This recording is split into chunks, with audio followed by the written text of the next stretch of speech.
Cylinder इतने बड़े बड़े सिलेंडर खुद ले जा रही हैं, जो कि वहाँ पे वार्ड बॉय का काम है। वहाँ पे जो खाना आता है वो भी रूटीन के हिसाब से खाना नहीं आ रहा है। जो भी चीज़ आती है वहाँ पे साफ सफाई बिल्कुल नहीं है। स्वीपर आता है, साफ नहीं करता है। जो सुबह चाय आती है, चाय आने के बाद में वही कल की केटली बिना धोए हुए वहाँ पे चाय उसी में रख दी जा रही है। जो बीमारियां लोगों के हैं वो और उत्पन्न हो रही हैं। वहाँ पे बीमारियां खत्म नहीं हो रही हैं। वहाँ पे कोई सुनवाई नहीं है। विकास जी, हमने सुना है कि आपका जो प्रधानमंत्री जन कल्याणकारी योजना कुछ आप हैं? हाँ, मैं जिलाध्यक्ष हूँ प्रधानमंत्री जन कल्याणकारी योजना प्रचार प्रसार का।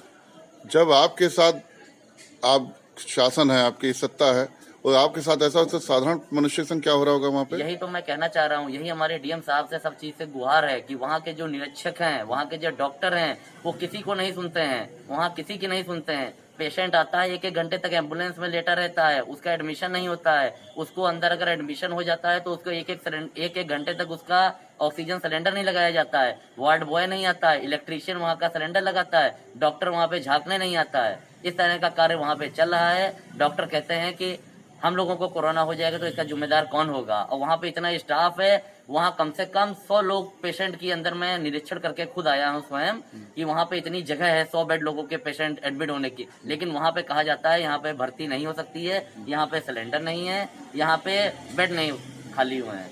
आप जो आपसे कुछ दिन पहले विवाद हुआ, अमितेश द्विवेदी जी थे, उनसे क्या हुआ था? रेमडेसिविर का क्या सिस्टम था? अमितेश जी से मैंने कहा मेरे पिताजी की हालत जो गंभीर है, जो इनके चेस्ट में 18% इन्फेक्शन है, जिसको कहा जाता है 72% लंग्स में इन्फेक्शन है। मैंने अमितेश जी से कहा कि ये रिपोर्ट है और यहाँ इनको रेमडेसिविर लगना है। उन्होंने कहा रेमडेसिविर यहाँ पे अवेलेबल नहीं है, आप सीएमओ साहब से बात करिए। सीएमओ साहब से बात की तो उन्होंने कहा कि वहाँ के जो इंचार्ज हैं संतोष मिश्रा जी, उनसे बात करिए। संतोष मिश्रा जी से जब मैं बात करता हूँ वो कहते हैं निरीक्षक अलॉट करा के देगा। निरीक्षक है मतलब एक दूसरे के ऊपर टाला मटोली परमानेंट चल रही है वहाँ पे। वो कहते हैं सीएमओ साहब से बात करो, सीएमओ साहब कहते हैं निरीक्षक के है, निरीक्षक कहता है कि वहाँ पे। आपने डीएम साहब से जब सीएमओ से बात की उसके बाद रिजल्ट क्या रहा जी? सीएमओ साहब और डीएम साहब से जब बातचीत जब बराबर सीएमओ साहब से डीएम साहब से जब सब वार्तालाप हुई तो डीएम साहब के आश्वासन से हमको बहुत ही वाद विवाद करने के बाद में हमें रेमडेसिविर वहाँ पे लगा। लेकिन जो पहले 2 इंजेक्शन थे वो मेरे को लखनऊ से ब्लैक में परचेज करने पड़े, जो मेरी मजबूरी थी। अगर मैं परचेज नहीं करता तो बहुत ही देर हो जाती हमारे लिए।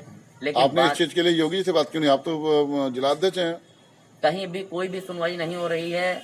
माननीय डीएम साहब से, सीएमओ साहब से इतना कहने के बाद में वो सिर्फ इतना ही कह रहे हैं रेमडेसिविर की उपलब्धता नहीं है। मेरे पास 5 हैं, जिनके पहले लग रहे हैं उन्हीं के लगेंगे, नए के किसी के नहीं लगेंगे। लेकिन मेरा ये कहना है जिसको आवश्यकता है उसको लगने चाहिए। और इन लोगों के रेमडेसिविर है भी और तब भी ये लोग नहीं लगाना चाहते हैं क्योंकि वो लोग कोई भी मेहनत। वहाँ के जो जक्सर का हाल बहुत ही बुरा है। वहाँ पे माननीय डीएम साहब को जाना चाहिए, निरीक्षण करना चाहिए। और माननीय डीएम साहब आए भी थे, वो बाहरी डॉक्टरों से खाली मिल के चले गए। उनको पेशेंट से बात करनी चाहिए थी, पेशेंट को बुलाना चाहिए था, उनको क्या समस्या है उनसे ये पूछनी चाहिए थी। लेकिन वहाँ पे ऐसा कुछ भी नहीं हुआ। वहाँ पे जो वाटर पानी का आरओ है वो खराब पड़ा हुआ है, गर्म पानी की मशीन वो खराब हुई पड़ी है। मैंने अमितेश जी से फोन किया, कहा तो वो कह रहे हैं कि मैं आया था, मेरे को किसी ने बताया नहीं। उनको पेशेंट से, उनके अटेंडेंट से पूछना चाहिए, लेकिन वो कहते हैं कि मेरे को किसी ने बताया नहीं। उनको सर उनका ट्रांसफर कर दिया। इसके बारे में ट्रांसफर क्या और चाहते हो कार्रवाई इन पे हो? इन पे इनकी संतुष्टि के लिए इनको सस्पेंड कर दिया चाहिए। और वहाँ पे जो भी निरीक्षक बनाया जा रहा है उसको सख्त से सख्त निर्देश दिए जाने चाहिए। अगर वहाँ पे कोई भी कमी होती है तो सिर्फ पूरी निरीक्षक की और वहाँ पे जो डॉक्टर हैं, जो इंचार्ज है, उनकी पूर्णतः जिम्मेदारी होगी। वहाँ का पेशेंटों का कहना है वहाँ बहुत ही हालत खराब है। वहाँ के पेशेंट कह रहे हैं कि यहाँ पे डॉक्टर आता नहीं है। क्या दोबारा जक्सर जाना चाहोगे किसी कारणवश? बिल्कुल नहीं है। भगवान करे किसी को जक्सर जाने की जरूरत न पड़े। घर पे होम क्वारंटाइन रह के उसका इलाज हो सके तो अपने आप इलाज वो करे।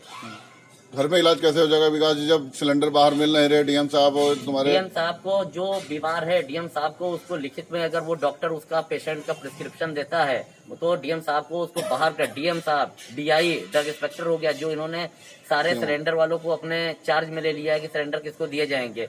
वो सिर्फ जक्सर में ही और हॉस्पिटलाइज में पहुंचा रहे हैं। लेकिन जक्सर जाने से अच्छा है अगर आदमी अपने घर में होम क्वारंटाइन रह के अपना इलाज करता है, डीएम साहब उसको सिलेंडर प्रोवाइड कराते हैं तो उसको सबसे सेफ है। क्योंकि वहां जक्सर में जाने में कोविड सेंटर में जाने में इतनी डेली मौतें हो रही हैं कि जो पेशेंट होता है वो खुद उससे ज्यादा घबरा जाता है। चलिए विकास जी, आपके पिताजी स्वस्थ रहें, आनंद रहें, इसी तरह देश के सब लोग स्वस्थ और आनंद रहें, इसके लिए सर्वोत्थान सेवा संस्थान आपको और जो डॉक्टरों ने जो भी किया उसके लिए धन्यवाद भी देते हैं। मगर ये बहुत शर्मनाक है जो वापस से पदाधिकारियों के साथ ऐसा होता है तो अन्य जनता के साथ क्या होगा। वहाँ किसी भी तरह की सुनवाई नहीं है। वहाँ से डॉक्टर्स और अधीक्षक जी से बात की जाए तो वो ऐसी चलिए, लहजे में बात आप करते अस्पताल था, हैं। आपने डीएम एसपी से बात कर ली, साधारण आदमी जो गरीब आदमी कैसे बात कर पाएगा, जिसका नंबर भी नहीं, कोई सुविधाएं नहीं। धन्यवाद विकास जी, आप सुखी रहें, संपन्न रहें, यही कामना है माँ संकटा भोलेनाथ से। बहुत बहुत धन्यवाद।